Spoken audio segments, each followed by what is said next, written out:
जय श्री बालाजी की राधे राधे। आज कार्तिक मास का चौथा अध्याय प्रारंभ हो रहा है। माता शारदा की कृपा लिखो भाव अनमोल, कार्तिक महात्म का कहूँ चौथा अध्याय खोल।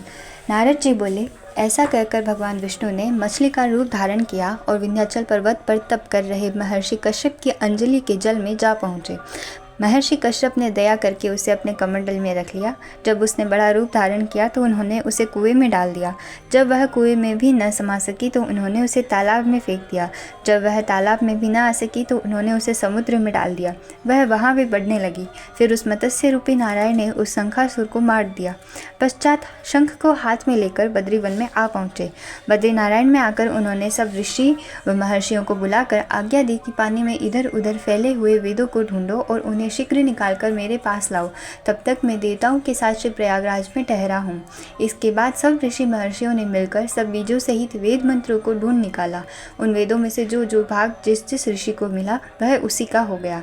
उस भाग को उसी दिन से वही ऋषि कहलाए। सब वेदों को लेकर ऋषि महर्षि प्रयागराज में आए और उन्होंने सब भगवान विष्णु और ब्रह्मा जी को समर्पित कर दिए। ब्रह्मा जी वेदों को पाकर बड़े प्रसन्न हुए। उन्होंने देवताओं और ऋषियों के साथ अश्वमेध यज्ञ किया।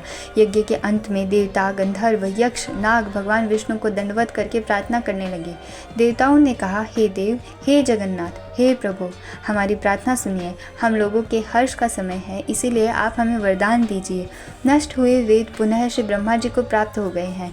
हे लक्ष्मीपते, आपके अनुकंपा से हम देवताओं को यज्ञ का भाग भी मिला है। यह स्थान आपके प्रसाद से आज पृथ्वी भर में सर्वप्रधान पुण्य को बढ़ाने वाला, मुक्ति तथा भक्ति को प्रदान करने वाला हो, ब्रह्मा हत्या आदि पापों का नाश करने वाला हो, परम पवित्र और अक्षय फल देने वाला हो। यह वरदान हमें दीजिए। भगवान विष्णु ने कहा, जो कुछ आप लोगों ने कहा है वह मेरा ही ध्येय है। जैसा आप लोगों ने कहा है, अब यह स्थान आज से ब्रह्म क्षेत्र के नाम से पुकारा जाएगा। इस स्थान पर गंगा जी व सूर्यपुत्री यमुना जी का संगम होगा।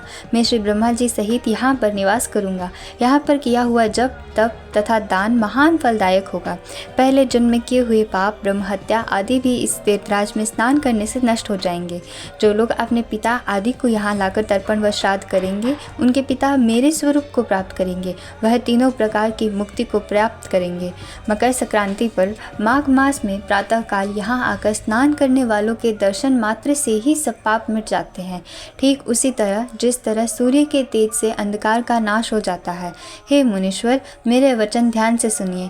मैं सर्वत्र व्याप्त रहता हुआ भी हमेशा बद्री नारायण में निवास करता हूँ। सैकड़ों वर्ष तक किसी दूसरे स्थान पर तप करने का जो फल मिलता है, वही फल यहाँ एक दिन में मिल जाएगा।